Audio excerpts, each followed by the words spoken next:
지난주에 이어서 우리가 이제 고린도전서 1장 말씀을 함께 나누려고 합니다.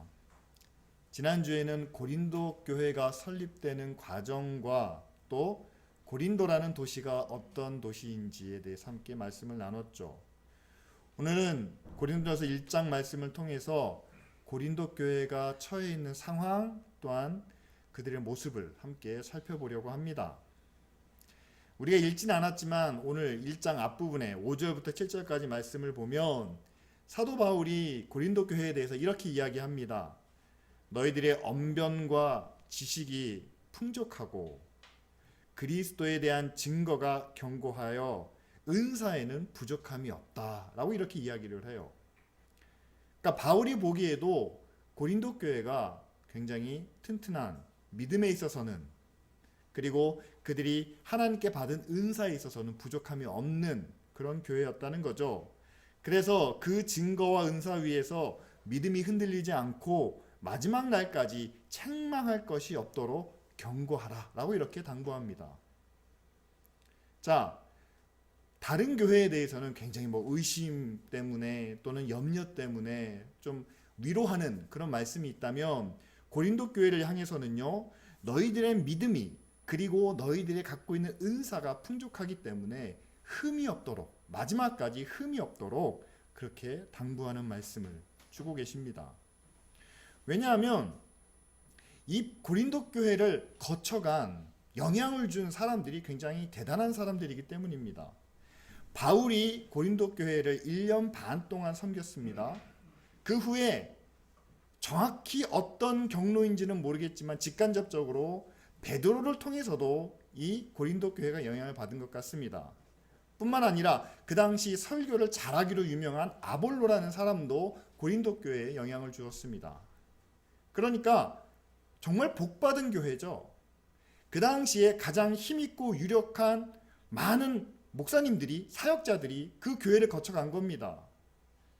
그러니까 그렇게 훌륭한 분들을 통해서 다양한 복음을 배우고 접하게 되었으니 이제는 그 모든 것들의 좋은 것을 잘 모아서 서로 합력하여 아름다운 교회를 세워나가면 되는데, 바울이 앞에서 이야기하고 있는데요, 너희들의 은사가 또한 너희들의 지식이 모자르지 않고 풍족하다. 그러다 보니까 자기 지식을 너무 과신했던 탓일까요? 아니면 받은 은사가 너무 커서 그랬을까요? 아마 서로 베드로에게 배운 사람, 바울에게 배운 사람 또는 아볼로에게 감명을 받은 사람이 서로 함께 뜻을 모으기보다는 자신이 받은 은혜가 더 크다는 주장을 내세우면서 서로 갈등이 일어났던 것 같습니다. 그래서 베드로보다는 바울이지 바울보다는 아볼로야 라는 이런 이야기가 있으니까 그 안에 언쟁이 생기고 또 그 안에 서로 갈라지는, 나뉘어지는 상황이 고린도 교회 안에 일어났다는 거죠. 그런데 여러분, 이런 갈등은요, 사실 다른 교회와 비교해 보면 그렇게 크지는 않습니다. 여러분, 갈라디아서에서는요, 바울이 이렇게 이야기합니다. 다른 복음을 전하는 거짓 선지자들이 있다라고 이야기를 해요. 그러니까 교리적인 문제에서 큰 차이를 보이고 있다는 거죠. 그러나 여러분 생각해 보십시오. 베드로와 바울의 교리적인 차이가 뭐가 있을까요? 그리고 그 차이를 과연 고린도 성도들이 얼마나 알고 있었을까요? 저희들이 판단하기로는 베드로와 바울의 차이는 그렇게 크진 않습니다. 다만 성도들에게 있어서는 바울의 권위가 더 크다라는 거예요. 바울의 신학이 더 분명하다. 그러니까 베드로의 권위와 바울의 신학, 어느 게 더 중요하냐, 이 문제로 그들이 갈등을 겪고 있었다는 겁니다. 이에 대해서 바울은 10절 말씀에 이렇게 이야기합니다. 너희들이 믿는 말씀이나 또 너희들이 갖고 있는 신앙이 서로 다르지 않다라고 말합니다. 그러면서 모두가 같은 말을 하고 분쟁 없이 같은 마음과 뜻으로 온전히 합하라 라고 이렇게 권면하고 계세요. 교회 안에서는 함께 연합해야 한다는 사실과, 그리고 그 뒤에 우리가 오늘 읽은 말씀인데요, 그러나 교회 밖에서는 이보다 더 큰 차이가 있다는 것을 유념하라 라고 말씀합니다. 교회 안에서 서로 다른 부분이 있지만 그것은 작은 반면에 교회 밖에서 보여지는 차이는 너무 크다는 거죠. 그 차이가 과연 무엇일까요? 오늘 우리가 읽은 말씀 가운데 세상 사람들이 십자가를 미련하다고, 어리석다고 생각하는 겁니다.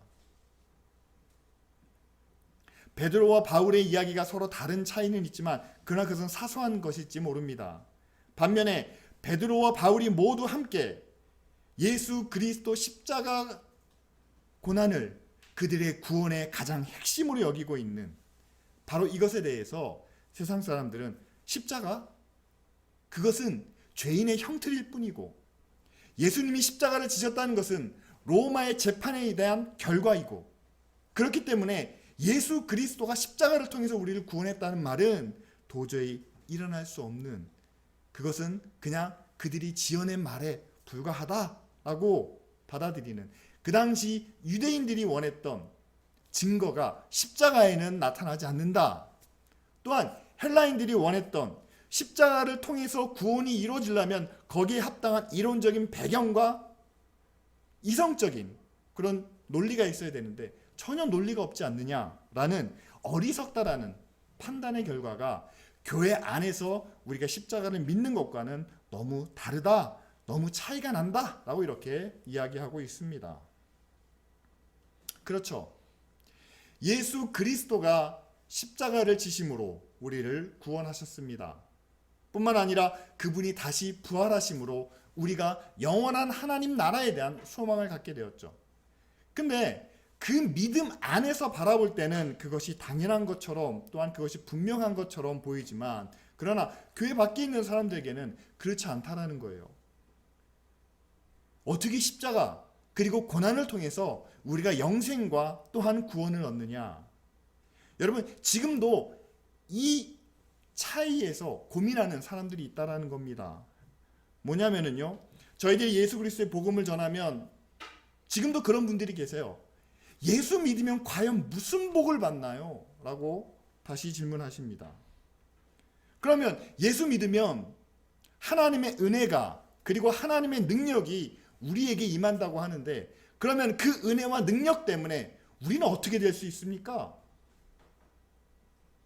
자, 전지전능하신 하나님이시고 지금도 세상을 다스리신다고 하셨으니까 그 하나님의 능력이 구원받은 우리에게 임하면 어떻게 된다는 건가요? 하나님의 능력이 우리 안에 있으면 우리가 못할 일이 없지 않습니까? 우리를 사랑하시는 하나님이 우리를 괴롭히실 리도 없고, 또 고난이 온다고 하면 그 고난도 막아주시고, 그럼 정말 잘 되겠네요, 정말 좋겠네요 라고 생각하시는 분들이 아직도 있다는 거죠. 여러분, 그게 당연하다고 여깁니다. 하나님의 능력이 우리에게 임하셨는데, 하나님의 구원의 은혜가 우리 가운데 있는데 당연히 우리가 세상에서 잘 돼야 하지, 잘 안 되면 하나님이 없는 거지 라고 생각하시는 분들이 있다는 거죠. 그런데 여러분, 여기 한 가지 제가 질문을 드리고 싶습니다. 하나님이 전지전능하신 것도 맞고, 하나님이 우리를 사랑하시는 것도 맞고, 하나님이 우리를 고난에서 지켜주시고 보호해주시는 것도 맞습니다. 그런데 그 하나님의 구원이 과연 이 세상에 속한 일인가? 라는 질문입니다. 성경에서 과연 하나님이 우리를 구원해 주시는데 우리를 이 세상에서 구원해 주시는 겁니까? 아니면 하나님이 우리를 이 세상의 죄와 악에서 구원해 주시고, 그래서 구원받은 우리를 통해서 세상을 의롭게 선하게 변화시키시고 마침내 우리를 이 세상으로부터 구원하셔서 영원한 하나님 나라에 이르도록 하시는 그런 구원입니까? 만약에 제가 세 가지로 나눠서 말씀드린 그 구원이 맞다면은요, 하나님은 이 땅에서 우리가 잘 되는 것보다는 이 땅에서 우리의 삶을 통해 하나님의 영원한 구원, 다시 말하면 하나님의 영원한 나라로 우리를 인도해 나가시는 그 구원이 맞습니다. 그리고 그 구원이 맞다면은요, 하나님은 정말 이 땅에서 우리가 어떻게 사는지에 대해서 많은 관심을 갖고 계십니다. 그런데 이 땅에서 우리가 어떻게 사느냐? 앞에서 말한 것처럼 하나님의 능력을 가지고 하나님의 은혜와 축복 안에서 뭐든지 잘되고 형통하는 삶을 기대하시기보다는 하나님의 구원의 세 가지를 말씀드렸잖아요. 우리의 영혼이 구원받아서 우리가 구원받은 그 모습으로 세상을 의롭게 바꿔나가야만 합니다. 그런데 우리가 정말 잘되고 복받고 성공해서 세상을 의롭게 바꿔나갈 수 있다면 저는 분명히 하나님께서 우리 모두를 다 성공하게 만들어 주실 거라 믿습니다. 그렇잖아요.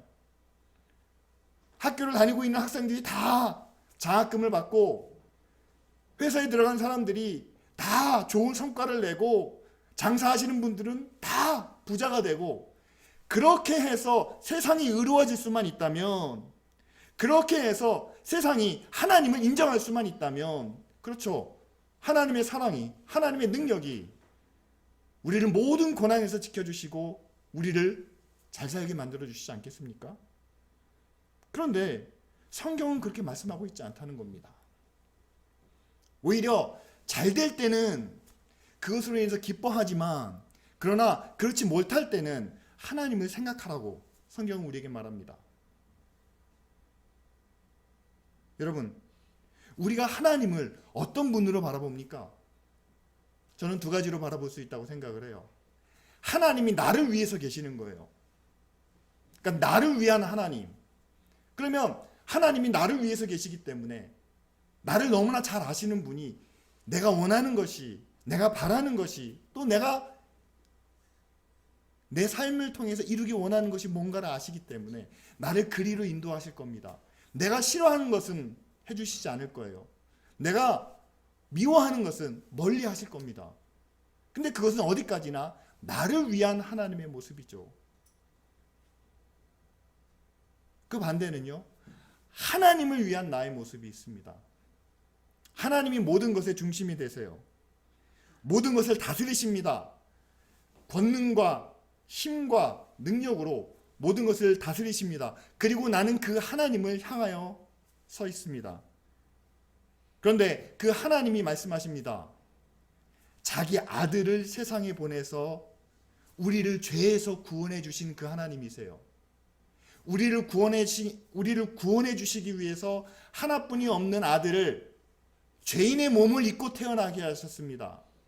그리고 마지막 3년 공생의 기간 동안에는요, 수많은 병자들을 만나게 하시고 귀신 들린 사람도 만나게 하시고, 또한 예수님에 대해서 모욕하고 핍박하는 사람들 앞에서 서게 하심으로 그 모든 고난을 통해서 하나님의 구원을 이루게 하십니다. 자, 그 하나님이 우리가 향하여 서 있는 바로 그 하나님이세요. 그렇다면 그 하나님께서 우리를 통해서도 하나님의 의와 하나님의 영광을 위해서 우리의 삶 속에 고난이라는 하나의 과정을 미리 예비해 놓으시지 않았을까요? 제가 지금까지 살아온 과정을 보니까 그 고난이 한 번이 아니고 여러 번 있다는 것을 보게 됩니다. 뿐만 아니라 그 고난의 차이가 사람들마다 전혀 다르다는 것도 우리가 알게 됩니다.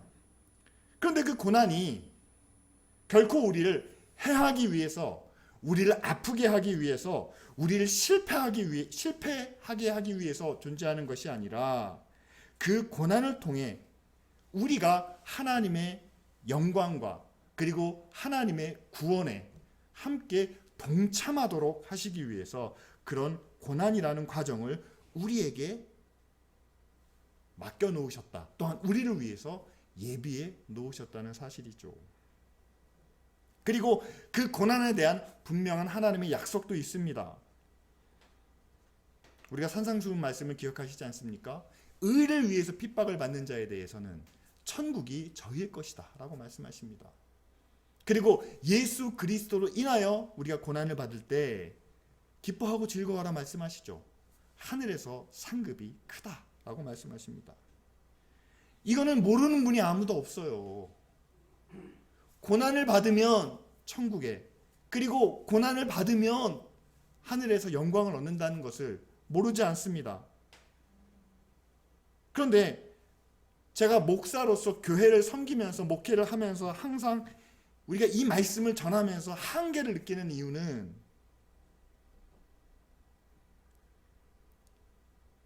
이것을 우리가 현실의 상황에서 직접적으로 적용하기가 어렵기 때문입니다. 천국이 저희의 것이다 라는 것이, 믿으면 구원을 얻는데 무슨 천국이, 믿으면 구원을 얻는데 굳이 고난을 받아야 될 이유가 없지 않습니까? 라고 우리는 그렇게 생각한다는 겁니다. 예수 그리스도로 인해서 우리가 고난을 받으면 하늘에서 상이 크다, 하늘에는 안 좋은 게 하나도 없는데, 나쁜 게 하나도 없는데 무슨 거기서 상급을 더 바라느냐. 그러나 현실적인 문제를, 현실의 상황에서 우리가 고난이 닥치면 또는 우리가 어려움을 겪으면 그거는 본능적으로 피하고 싶고 외면하고 싶은 마음이 있기 때문에 우리가 현실에 대한 이야기를 함께 나눠야지, 현실이 아닌 하나님의 나라에 대해서 함께 이야기를 나누면 그만큼 한계를 느끼고 장벽을 쌓아가게 된다는 사실이죠. 그러나 여러분, 저는 오늘 말씀을 통해서 여러분들과 함께 우리가 이 벽을 좀 한번 넘어보고 싶습니다. 왜냐하면요, 교회 안에서는요, 우리가 서로 다르지만 또 우리의 모습이, 우리가 바라는 것이 차이가 있을 수 있지만, 그러나 예수 그리스도 안에서 구원을 받았다, 그리고 우리는 그 하나님의 자녀로 살아간다는 이 사실이 우리 함께 인정하고 있다면 우리는 하나라는 겁니다. 같은 믿음을 가지고 있고 또한 같은 하나님을 섬기고 있다는 사실이죠. 그러나 여기서 우리가 같은 하나님 그리고 같은 믿음을 갖고 있다는 데에는 예수님께서 우리에게 말씀해 주신 분명한 진리가 있다는 거예요. 그것은 바로 하나님의 구원은 결코 세상에 속해 있지는 않다는 겁니다. 다시 말씀드리면 산상수훈에서도 나타나는 말이에요. 가난한 자가 복이 있습니다. 왜냐하면 천국이 저의 것이기 때문에. 그런데 그 천국은 물론 세상에서도 우리가 만들어가는 하나님의 나라, 하나님의 의가 있습니다. 그런데 그 천국은 분명 영원한 하나님 나라에서 완성되는 바로 그 천국이라는 사실이죠. 의를 위해서 고난을 받아도 예수 그리스도 때문에 우리가 어려움을 겪어도 마찬가지입니다. 하늘에서의 상급이 있습니다. 그런데 그 하늘에서의 상급을 이 세상에서는 우리가 손에 쥐지 못한다는 사실이죠. 그래서 세상은 우리더러 어리석다고 이야기합니다. 어떻게 손에 쥐지도 못할 것을, 그것이 있는지 확인할 수도 없는 것을 바라보며 이 땅에서 그 고난과 어려움을 겪으며 살아가느냐. 우리도 그 이야기를 너무 많이 듣다 보니까요, 그렇게 생각이 드는 겁니다. 의를 위해서 또 복음을 위해서 우리가 고난을 당하면서 내가 왜 이래야 되지? 라고 하면서 조금씩 부끄러움을 느끼게 된다는 사실이죠. 저는 고난에 대한 좀 오해를 좀 풀고 싶습니다. 뭐냐면요, 여러분, 하나님의 축복이 우리를 고난으로부터 자유롭게 해주시는 것은 절대 아니라는 겁니다. 우리가 찬송가에 나와 있는 그 찬양 구절 중에서 무슨 일을 만나든지 만사형통하리라 라는 구절이 있습니다. 그런데 많은 신학자들이 만사형통은 성경적인 단어가 아니라는 거예요. 그러면서 이야기를 합니다. 성경에 만사형통한 사람이 있으면 한번 대보라는 거예요. 여러분 기억나시는 사람 누구 있습니까? 만사형통한 사람이 누가 있습니까? 만사형통한 사람 없어요. 가장 대표적인 예로 예수님이 만사형통하셨을까요? 그러니까 예수님의 십자가를 빼고, 그는 우리의 죄를 대신 지시기 위해서 그 목적으로 오셨기 때문에 십자가는 빼고, 십자가를 빼고서라도 예수님이 과연 만사형통하셨을까요? 그렇게 반대하는 사람들이 많았습니다. 예수님도 반대하는 사람들이 막 쳐들어오면 뒤로 피해 가시기도 하셨어요. 한때는 지지자들이 그렇게 수천 명씩 모여들었지만 한순간에 그들은 예수님께 등을 돌렸습니다. 하물며 마지막 순간에 예수님께서 기도하실 때, 겟세마네 동산에서 기도하실 때 제자들에게 아주 간곡하게 부탁을 하셨습니다. 내가 정말 너무 괴로우니까 나를 위해서 좀 기도 좀 해달라. 근데 그 중에서 한 명이라도 깨어 있었을까요? 성경에는 그렇게 말하지 않습니다. 다 잠이 들었다라고 이야기를 합니다. 얼마나 큰 배신감이 드셨을까요? 저는 예수님이 만사 형통한 분이라고 생각하지 않습니다. 그럼에도 불구하고 저는 예수님이 하나님께는 하나님의 말씀과 하나님의 뜻대로 사신 그 모습 때문에 예수님의 삶은 그 누구보다도 거룩하고 의롭고 영광을 받으시기에 합당한 모습이다 라고 저는 그렇게 믿습니다. 예수님을 따랐던 사도들의 모습도 그랬습니다. 그들이 오순절 이후 변화를 받아서 그들의 모습이 예수 그리스도를 닮아가기 시작하죠. 또한 그들을 통해 세워진 초대교회의 성도들도 역시 마찬가지입니다. 수없이 많은 사람들이 믿음을 위해 예수 그리스도의 복음을 위해 고난과 핍박을 당했지만 여러분 그 중에서 고난과 핍박을 피해갔던 사람도 있었어요. 다 가만히 있으면서 고난이 올 때 주여 믿습니다라고 나갔던 건 아닙니다. 도망갔던 사람도 있습니다. 피했던 사람도 있습니다. 그런데 그 누구도 고난당하는 것을 부끄러워했던 사람은 없다는 겁니다. 여러분 그들이 당했던 고난이 어떤 건지 아세요? 첫 번째로는 제일 먼저 예수를 믿는다 그러면 가족들에게 버림을 받습니다. 그리고 신분을 잃어버려요. 막 시민이라면 노예로 전락을 합니다. 상류층이라면 맨 꼭대기, 맨 아래, 그렇죠? 맨 아래 최하의 신분으로 강등이 됩니다. 재산은요 못을 당합니다. 그리고 사람들에게 조롱거리가 됩니다. 이게 그 당시 초대교회 당시에 예수 그리스도를 믿는 사람들이 각오해야만 했던 고난이었어요. 그러면 제가 보기에는 맞아요. 만약에 제가 목사기 때문에 가족에게도 버림받고 내 모든 권리 다 빼앗기고 재산뿐만 아니라 사람들에게 손가락질 받는 그런 자리라면 당연히 그 고난이 부끄러울 수밖에 없죠. 그런데 성경에서는요 고난을 두려워했을지는 모르지만 그러나 그 고난을 부끄러워하진 않았다는 사실이죠. 왜냐하면 그들은 예수님의 말씀을 아주 있는 그대로 받아들이고 또한 그것을 믿었기 때문입니다. 의를 위하여 핍박을 받는 것이 복이 있다. 그리고 그들이 마침내 천국의 주인이 되고 또한 그 하나님의 나라에서 영광을 얻게 될 것이다. 바로 이 약속을 그들이 믿었다는 사실입니다. 하나님의 약속에 대한 믿음과 신뢰 때문에 그들은 고난에 대해서 두려워했을지는 모르지만 그리고 고난을 피하고도 싶었지만 그 고난 당하는 것을 부끄럽게 여기지는 않았다는 거죠. 그들에게도 아마 본능적으로 고난을 당하면 우리의 삶이 얼마나 좋아질까, 달라질까, 나아질까라는 기대가 없진 않았을 겁니다.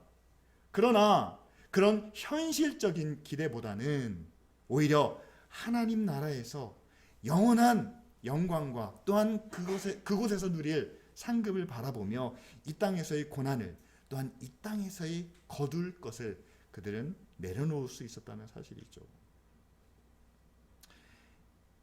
고난을 두려워하는 것은 우리 모두의 본능입니다.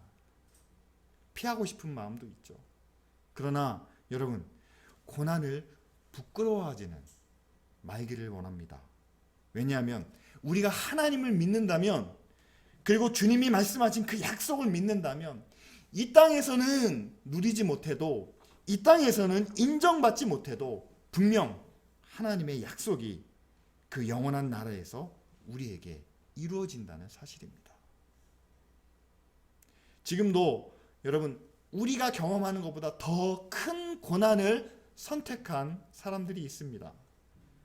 여러분 우리나라가 대구에서 이 코로나가 크게 확산이 되면서 그 의료진 중에 자발적으로 대구에 내려가신 분들이 있습니다. 크게 보도가 되진 않았지만 의료진 중에서 코로나에 감염된 분들, 의사도 있고요, 간호원분들이 더 많고 또한 환자들을 돌보는 그 간호조무사분들도 있다고 합니다. 남들보다 더 큰 위험을 감수하는 그런 선택을 내린 분들이 있습니다. 탄자니아에서 김봉현 선교사님이 말씀하시는데 현지인들에게 부끄럽지 않기 위해서 선교사로 그 땅에서 지금 20년 넘게 사역을 하셨는데 지금 코로나라는 그런 위험 상황이 오니까 그냥 확 떠나버리는 그 현지인들에게 부끄럽지 않은 믿음을 보여주시기 위해서 정말 아무것도 없는 의료시설이 그렇게 열악한 가운데 있지만 떠나지 못하시겠다라고 이렇게 말씀을 하십니다. 그리고 뉴스에서 나오는 이야기인데 정말 넉넉하지 않은 분들이에요. 자신들도 이것 때문에 지금 상황 때문에 고통을 겪고 계십니다. 그런데 남보다 앞장서서 코로나 의료진과 또는 어려운 분들을 위해서 써달라고 기부하시는 그런 이름 없는 서민들도 있습니다. 자신도 어렵고 고난을 겪고 있지만 더 큰 고난을 위해 선택한 사람들, 과연 그분들이 부끄러운 선택을 한 건가요? 아니요. 저는 그분들의 선택이 부끄러운 선택이 아니라 남들이 부러워할 만한 그런 선택을 내렸다고 저는 믿습니다. 그렇죠. 고난을 선택하는 것이 더 이상 부끄러운 일이 아닙니다. 오히려 고난을 선택하는 것은 남들에게 부러움을 받을 수 있는 그런 선택이라는 사실이죠. 우리가 하나님을 위해서 고난을 선택하는 일도 또한 복음과 하나님의 의를 위해서 고난을 겪는 일도 더 이상 부끄러운 일이 아니라 그것은 남들이 부러워할 만한 그런 일이라는 사실입니다. 사람들은 현실적인 유익이나 어떤 현실적인 해결책이 없으면 그것을 어리석다고 여기기 때문에 무시합니다. 그렇게 무시를 당하니까 사람들이 인정해주지 않으니까 우리는 그것을 감추려고 하는 그런 마음이 있겠죠. 그러나 여러분, 세상에서 보이지 않는다고 없는 것은 아닙니다. 세상에서 얻을 수 없다고 우리는 거지가 아닙니다. 세상에서 이루어지진 않더라도 그리고 세상에서 얻을 수는 없더라도 하나님이 우리에게 약속하신 것이 있다면 바로 그것을 우리는 하나님 나라에서 그리고 하나님과 함께 얻고 누릴 수 있다는 사실이죠. 그렇기 때문에 여러분, 이 땅에서 하나님의 말씀을 그리고 하나님의 의를 지키는 일은 그렇게 쉬운 일은 아닙니다. 남들보다 조금 손해를 경험해야 될 수도 있고 또한 남들보다 뒤처질 수밖에 없는 그런 현실입니다. 그러나 그렇다고 해서 그것을 부끄러워하기보다는 오히려 자랑스러워할 수 있는 그런 믿음이 저와 여러분들에게 있기를 원합니다. 왜냐하면 우리가 비록 다른 사람에 비해 약하고 작고 초라하다 여겨질지라도 우리가 왜 여기에 있는지 그리고 우리가 왜 이런 상황 속에 있어야만 하는지를 하나님은 아시기 때문에 사람들은 모릅니다. 지켜보는 사람들도 모를 수 있습니다. 그러나 하나님은 우리를 아시기 때문에 그에 합당한 영광과 상급으로 우리에게 갚아주실 것을 믿기 때문이죠. 그런 의미에서 2020년 봄 그리고 부활절은 사실 우리에게 굉장히 의미가 있는 그런 기간입니다. 8주 동안이나 모이지 못했죠. 고난주간도 부활주일도 각자 집에서 함께 기도하고 말씀을 나눴습니다. 교회로서는 굉장히 큰 고난의 시간이었죠. 그런데 이 고난을 통해서 우리가 모든 것을 다 잃어버린 것이 아니라 교회가 얻은 것도 있습니다. 여러분 잘 아시겠지만 우리나라는 이제 다시 모이기 시작했지만요. 유럽이나 미국에 있는 모든 교회들은 지금부터 그들은 모이지 못하는 그런 상황 속에 있습니다. 그렇게 모이지 못하는 가운데 전 세계에 있는 모든 교회가 한 가지를 놓고 간절히 기도하고 있다는 거예요. 저는 2000년 교회 역사 중에 정말 이런 때가 없었다고 저는 그렇게 믿습니다. 전 세계의 모든 교회가 한 가지 문제를 놓고 함께 기도한다고요? 과연 무슨 일이 있었을까요? 없는 것 같아요. 그런데 지금은 그것을 위해서 함께 기도합니다. 모든 나라, 모든 사람들이 이 코로나 바이러스를 극복할 수 있도록 위해서 기도합니다. 지금도 사망자들이 그렇게 많이 생기고 있는데요. 피해를 최소화하게 하시고 이것 때문에 위험 가운데 수고하고 있는 의료진들을 하나님께서 보호하시고 지키시기를 위해서 기도합니다. 하루빨리 백신과 치료제가 개발되게 하시고 이로 인해서 이제는 세계가 다시 일상의 모습을 회복할 수 있도록 우리가 바라면서 함께 기도하죠. 그리고 정말 가장 큰 문제고 가장 위협적인 문제인데 전 세계의 모든 나라의 경제가 거의 지금 위축되고 심지어는 마비된 상태 가운데 있습니다. 정말 하나님의 은혜와 능력으로 세계 경제가 다시 회복될 수 있도록 우리가 함께 기도하죠. 이걸 위해서 기도하지 않는 나라가 없습니다. 이걸 바라지 않는 교회가 없습니다. 한 마음과 한 뜻으로 기도하고 있습니다. 고난이 가져다준 하나의 은혜고 축복이죠. 저는 여기에 한 가지를 더 추가해야 된다고 생각합니다. 뭐냐 하면은요, 과연 이 코로나가 왜 어떻게 시작되었는지를 우리가 한번 생각해 봐야 된다는 거죠. 우리 자신을 돌아볼 수 있는 그런 기회로 삼기를 바랍니다. 다시 이런 일이 반복되지 않으려면 여러분 우리가 우리 스스로를 다시 한번 생각해 봐야만 합니다.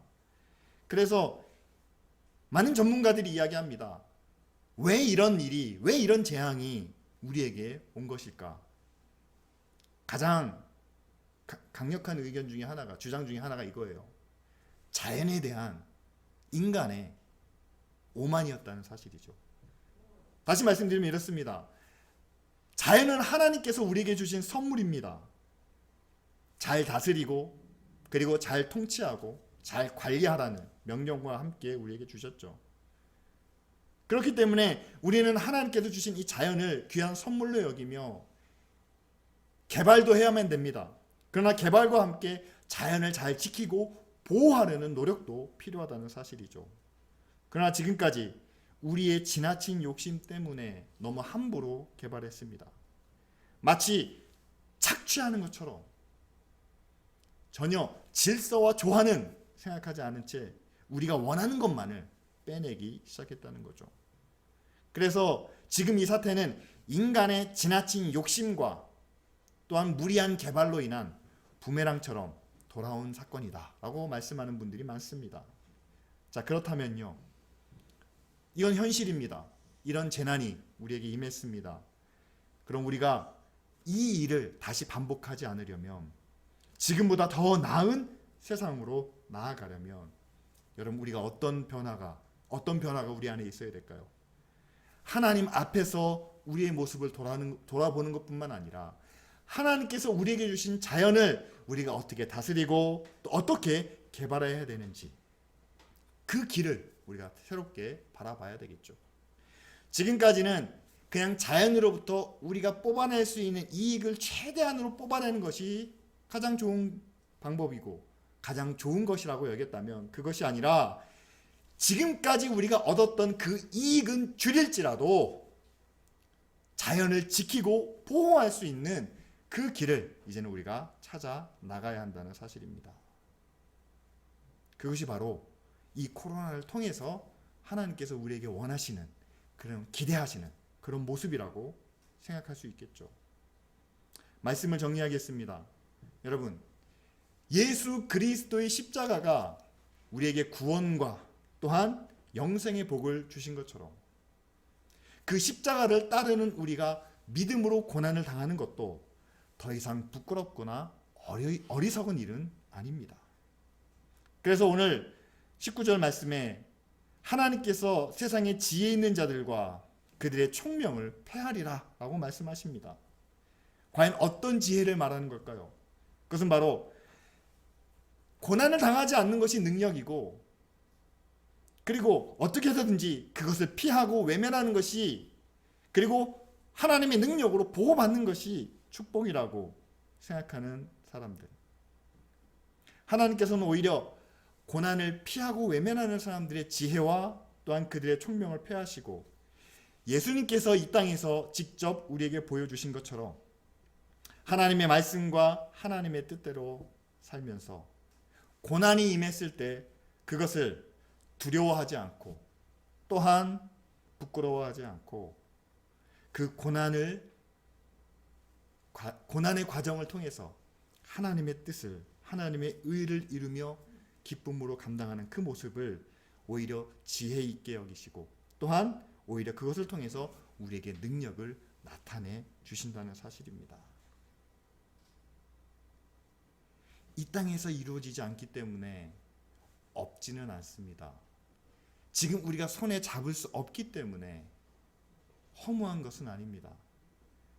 오히려 이 땅에서 얻지 못하는 것이기 때문에 하나님 나라에서, 저 영원한 천국에서 더 크고 더 놀랍게 갚아 주시리라는 그 믿음이 저와 여러분들에게 필요하다는 사실이죠. 하지만 여러분, 아직도 고난은 피하고 싶고 또한 두려움의 대상이죠. 그럴 때마다 여러분, 겟세마네의 주님을 기억하시기 바랍니다. 주님도 고난 앞에서는 기도하셨어요. 주님도 하나님께 사정사정 하셨습니다. 가능하시다면 피하고 싶네요. 그렇죠. 우리도 고난 앞에서 하나님께 기도해야 되겠죠. 피하고 싶을 때, 돌아서고 싶을 때 함께 기도하기를 원합니다. 그렇게 기도한다면 여러분, 그 고난을 통해서 우리가 얻을 기쁨과 영광을 하나님께서 직접 우리에게 보여주시지 않겠습니까? 세상이 어리석게 여기기 때문에, 세상은 그것 말고도 얻을 게 많다라고 우리에게 말하기 때문에 그 세상에 귀를 기울여 부끄러워하는 그런 모습이 아니라, 오히려 예수 그리스도의 구원과 복음을 위해서 고난을 자랑스럽게 여기는, 오히려 부럽게 여기는 그런 변화가 저와 여러분들 마음 가운데 일어날 수 있기를 바랍니다.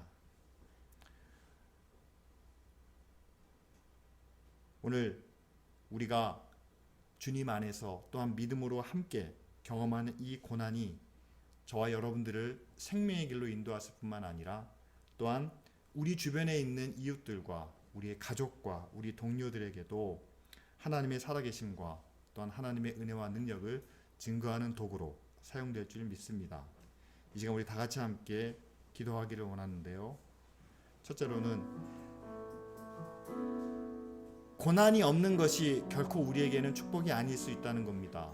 오히려 고난을 통해 하나님은 당신의 의와 영광을 나타내신다는 사실을 기억하며, 고난 당할 때에 하나님께 기도하고 또 하나님의 은혜를 구하는 우리 모두가 될 수 있도록, 그리고 그 고난을 극복함으로 하늘나라에서 누릴